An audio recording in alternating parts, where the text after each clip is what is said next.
यानंतर बातमी आहे सांगलीतून। सांगलीत कृष्णेच्या पाणी पातळीत वाढ होताना दिसतेय। स्वामी समर्थ मंदिरामध्ये पाणी शिरल्याचंही कळतंय। सांगलीत कृष्णा नदी 40.5 फुटांवरून वाहतीये। सांगली शहरातील अनेक भागात देखील पाणी शिरलंय आणि याविषयीचा आढावा घेतला आमचे प्रतिनिधी स्वप्नील पाटील यांनी।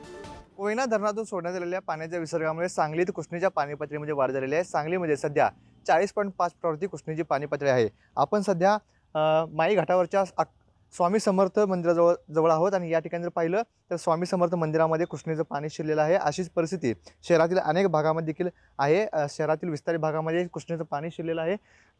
मगरमच्छ कॉलनीमध्ये देखील आता पाणी शिरण्यास सुरुवात झालेली आहे। त्यामुळे महापालिकेकडून आता सतर्कता बाळगण्यात येत आहे। महापालिकेकडून अनेक ठिकाणी नागरिकांना सतर्क राहण्याच्या सूचना देण्यात येत आहेत। तसेच पाणी पातळीमध्ये आणखीन वाढ होण्याची शक्यता असल्यामुळे स्थलांतर देखील करावं असं देखील सूचना आता महापालिकेकडून येथील नागरिकांना देण्यात येत आहे।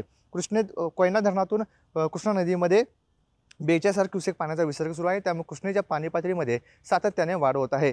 चांदोली धरण पाणलोट क्षेत्रामध्ये देखील अतिमुसळधार पाऊस झाला आहे। काल रात्रभर या ठिकाणी अतिवृष्टी झाली आहे। त्यामुळे चांदोली धरणातून देखील 11,000 क्युसेक पाण्याचा विसर्ग हा सुरू आहे। त्यामुळे वारणा नदी पात्रात देखील पाण्याची वाढ झाली आहे। त्यामुळे वारणा काठाला देखील सतर्कतेचा इशारा देण्यात आला आहे। कृष्णा आणि वारणा या दोन्ही नद्यांच्या पाणी पातळीमध्ये सातत्याने वाढ होत आहे। त्यामुळे दोन्ही नदीकाठच्या गावांना देखील सतर्कतेचा इशारा देण्यात आलेला आहे। स्वप्नील पाटील, पुढारी न्यूज, सांगली।